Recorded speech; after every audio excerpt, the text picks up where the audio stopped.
Hello, today I am going to discuss about the X-ray diffraction. Here my outlines are introduction, history, and the how diffraction works by the demonstration, analyzing diffraction pattern, and solving DNA, how it is, and the X-ray diffraction applications and summary and conclusions. So when we are going for the introduction of the X-ray diffraction, so for my motivation, X-ray diffraction is used to obtain structural information about any crystalline solids which are in crystalline forms or powder forms in nano level also. Useful in biochemistry to solve in three-dimensional structures of complex biomolecules also. So bridge the gaps between physics, chemistry and biology, the X-ray diffraction process. Here, the X-ray diffraction is most important for solid state physics, biophysics, medical physics, and chemistry, biochemistry also. The history of the X-ray diffraction, it follows in 1895, X-ray is discovered by Röntgen, and in 1914, first diffraction pattern of a crystal made by Knipping von Lavo, and this Lavo is also produced the powder method of X-ray diffraction. In 1950, theory to determine crystal structure from diffraction pattern and developed by Bragg. In 1953, DNA structure solved by Watson and Crick. Now, the diffraction improved by computer technology applications is an integrating methods used to determine atomic structures and in medical applications. How diffraction works? In generally, the X-rays are in the form of wave.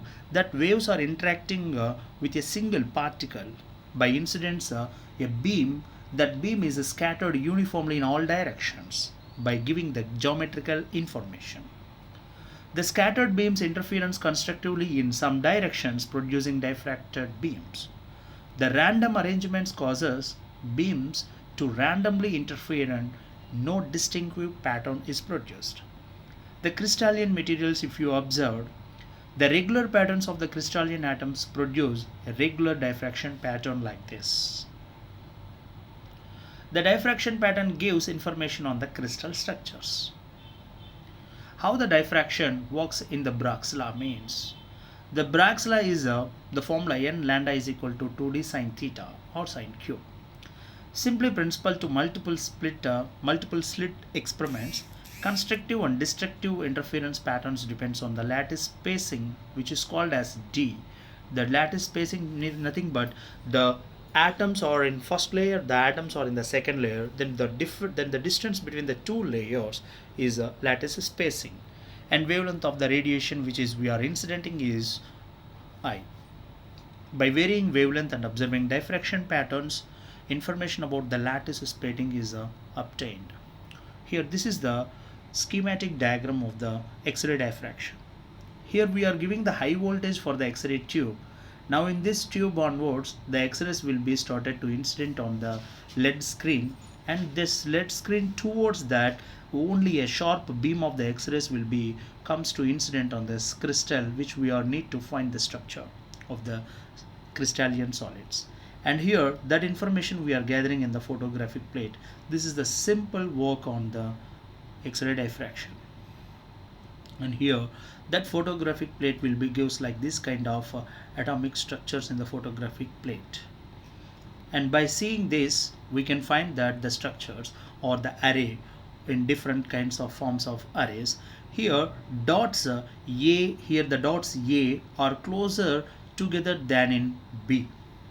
Diffraction pattern A has spots further apart than the B. Array E, when we are seeing the array E, hexagonal arrangements. If you observe that here there is an hexagonal arrangement. See here it is an hexagonal arrangement in nano level. And the pattern F, when we are observing here, that F pattern created from the word nano, it is called as nano. See now the spelling N-A-N-O. Here it is the nano, and now written rapidly. Any repeating arrangement produces a characteristic diffraction pattern is called a repetition pattern. The array G versus a array H, This represents one line of the chains of atoms of DNA-like structure, which is called as a single helix.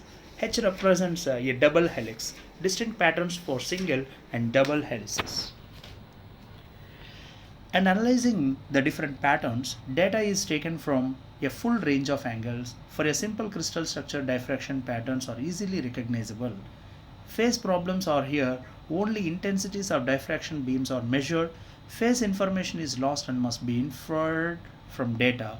For complicated structures, diffraction patterns at each angle can be used to produce a 3D electron density map like this.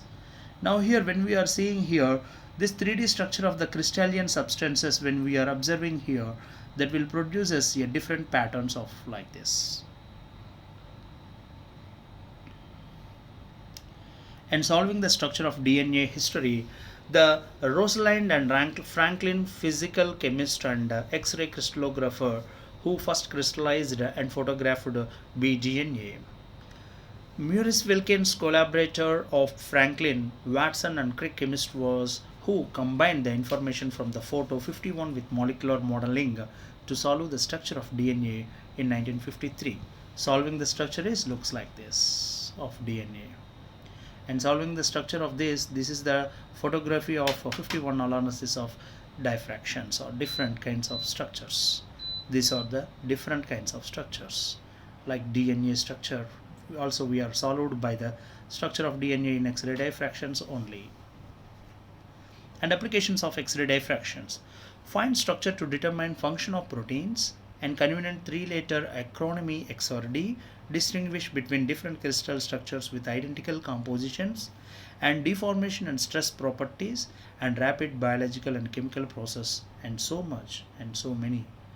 In my summary and conclusion here I am producing X-ray diffraction is a technique for analyzing structures of biological molecules and also scattering the beam in manner characterized by the atomic structures, and even complex structures can be analyzed by X-ray diffraction such as DNA and proteins.